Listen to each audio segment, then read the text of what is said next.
It's just been announced, obviously, you're facing Rani Yahya. Yes. What are your thoughts on that fight? I think it's a great fight for me.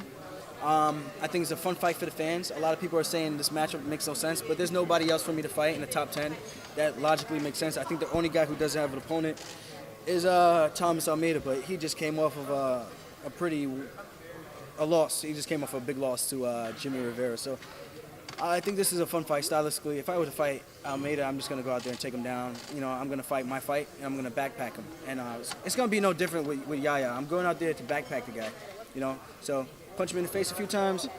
You know, if he doesn't like it, he takes a bad shot, take him down, he pulls guard, he's on his back.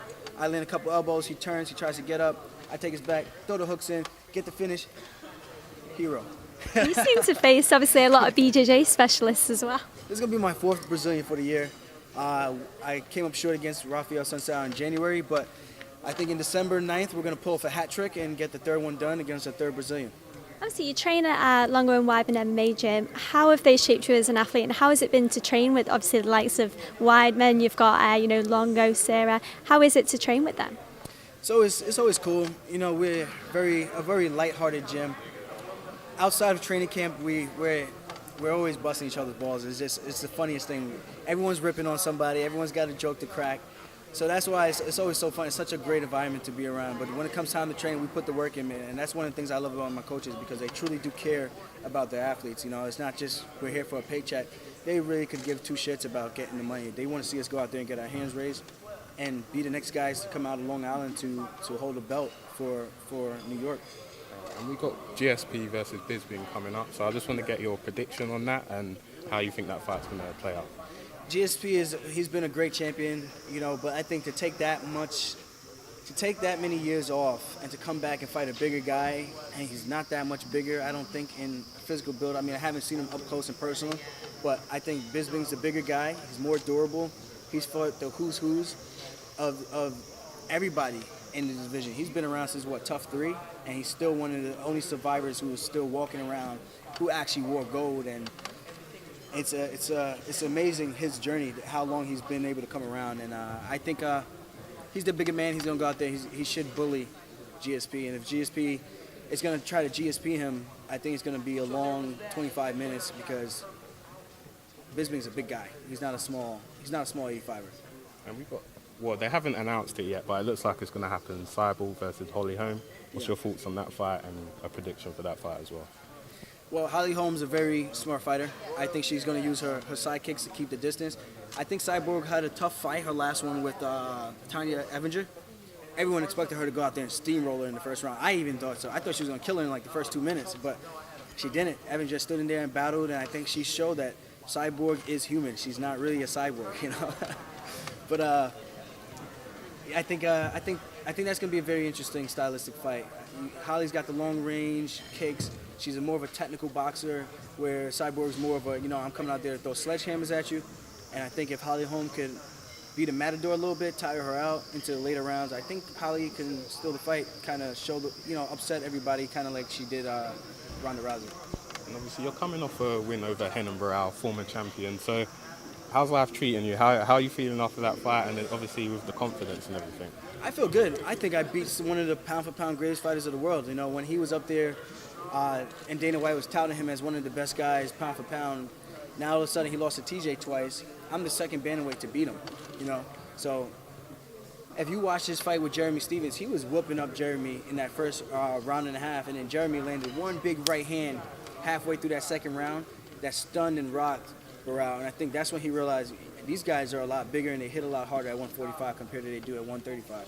So to take anything away from that win is kind of silly in my point, in my perspective. I think he's still very, very tough. I'm interested to see how he does in his next fight, see if he actually stays at bantamweight, and see what he does, because I still think he's got a lot of fight in him. I was hitting him with some hard shots, and he was in there to fight the entire time. And obviously we got TJ Dillashaw coming up against Cody Garbrandt. Obviously that's your division, so what's your thoughts on that fight? How do you see that fight playing out as well? I think they're just keeping the belt warm for me. Cody knows I'm coming for him. He knows we've had our fair share of battles on Twitter, a couple of exchanges here and there, but and I respect him as an athlete. But outside of that, he's got something that I want, and right now. I don't know how that fight's going to go, but I think TJ's confident for a reason. You know, they've been training partners for a long time, so there's got to be something that he knows that we don't know about. So I'm very interested to see how that fight plays out. I think TJ is a very smart, strategical fighter. I think he's very smart where he knows how to adjust in the middle of a fight. When he fought Dominic Cruz, he was chasing Cruz around the entire time and getting pieced up. And then when he realized and made that adjustment halfway through that third round, he started to let Cruz come to him. And once he started doing that, he started to find his range with the leg kicks, his combinations, and that's when he won those later rounds, and it was a split decision fight. And I think that's the type of fighter TJ is. He knows how to adjust. He knows how to play the game. And I think that might pose some problems because he's a smaller fighter, but his footwork and I think his hand speed, I think he has a little bit more of a versatile attack than Cody does. So it makes for it's an interesting fight. I'm not sure who the winner is going to be. Cody hits a lot harder, and he sits down on his punches more. TJ is going to be more in there to kind of pick his shots, pick his spots, look for his takedowns, get his openings, make it a gritty fight against the cage where he can. So I'm going to be in the building for that one. And like I said, whoever wins, they're just keeping the belt warm because I'm coming for that shit.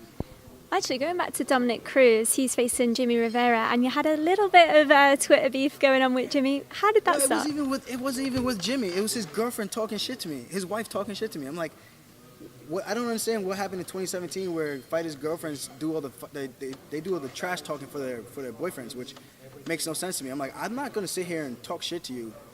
How does that look for me? You know? So if you want to go behind your boyfriend's handle and talk shit, then I'll just talk shit to him on his handle or something, but don't come to my, I don't know, that's just, that whole thing was just weird. They said Cruz wasn't going to take the fight. I wanted to fight him.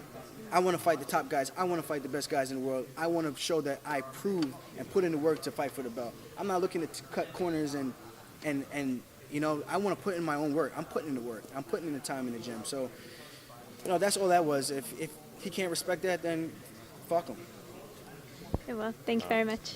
Do you have any update on